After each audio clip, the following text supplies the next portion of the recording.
আজকে ১.৫ বছর পরে তাদের একজন নেতা এসেছে। ওই নেতা আসার পরে আমরা দেখতে পেয়েছি ওই দলের সন্ত্রাসীরা আরো লাগামহীন হয়ে উঠেছে। ওই নেতা আসার পরে বাংলাদেশের প্রতিটি ক্যাম্পাসে ক্যাম্পাসে যেই গণতন্ত্রের ধারা শুরু হয়েছে, সেই গণতন্ত্রের ধারা বন্ধ করার জন্য পাগল হয়ে গেছে।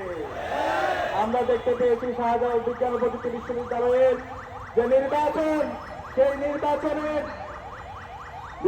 কমিশনের সামনে মত তৈরি করে এবং বিচার বিভাগকে প্রভাবিত করে ওই নির্বাচনকে বন্ধ করেছে। আজকে সারা বাংলাদেশের মানুষ দেখছে ওই দল বাংলাদেশের গণতন্ত্র চায় না, তারা বাংলাদেশের মাফিয়াতন্ত্র চায়। আমরা দেখতে পাচ্ছি ১২ ফেব্রুয়ারি আসার আগে তারা পরাজয় হয়ে গেছে। তারা দেখতে পাচ্ছে বাংলাদেশে আজকে সকল নাগরিকতা ইনসাফের পক্ষে অবস্থান নিয়েছে। বাংলাদেশের যে ৪ কোটি তরুণ তারা ৫টি ছাত্র সংসদ নির্বাচনে ইনসাফের পক্ষের প্রতিনিধিদের পক্ষে তারা অবস্থান গ্রহণ করেছে এবং আসন্ন যে নির্বাচন, ১২ ফেব্রুয়ারি যে নির্বাচন, সেই নির্বাচনে ইনসাফের পক্ষের প্রতিনিধিদেরকে বিজয় করার জন্য তারা মুখিয়ে আছে। এই বিজয় থেকে তারা পাগল হইয়া গেছে। আজকে তারা কাপুরুষের মতো সারা দেশে আমার মা বোনের উপর হামলা করছে।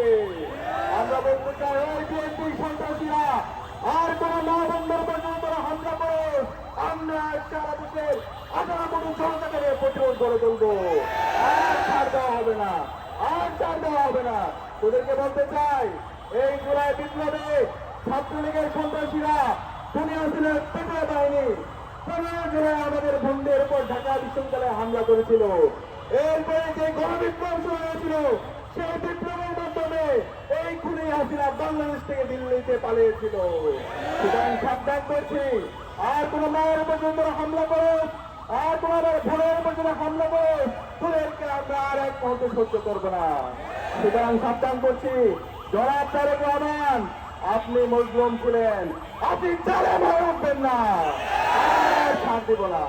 আমরা এই হিসাবে বলবো বাংলাদেশের সকল নাগরিকদেরকে, যে মা আমাদের 10 মাস 10 দিন গর্ভধারণ করে আমাদেরকে জন্ম দিয়েছে, যে বোনকে আমরা জীবনের সবচেয়ে বেশি ভালোবাসি, সে বোনকে, সে মাকে, সেই সন্তানকে যেই সন্ত্রাসীরা, যে কোলাঙ্গারা হামলা করছে, বিভক্ত করা হুমকি দিচ্ছে, তাদের বিরুদ্ধে আগামী 12 ফেব্রুয়ারি গণনায় দিতে হবে।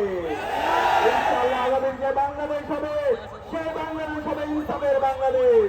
আগামী যে বাংলাদেশ হবে, সেই বাংলাদেশের চাঁদাবাজ, টেন্ডারবাজ, সন্ত্রাস এবং দর্শকের কোনো ঠিকানা হবে না। এর সাথে আমরা বলতে চাই, নির্বাচন কমিশনার আপনারা কি করছেন? আপনারা হাতে চুল নিয়ে বসে আছেন কেন?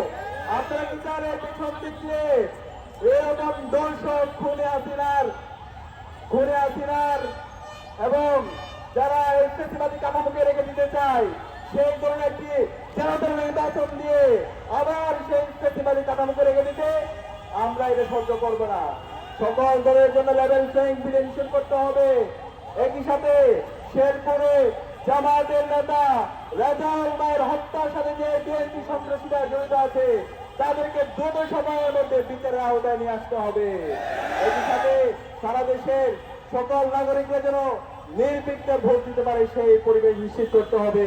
এবং গতকাল গাজীপুরে ছাত্রদলের সন্ত্রাসীরা আমার যে বোনকে হত্যা করেছে, সেটার বিচার আওতায় নিয়ে আসতে হবে।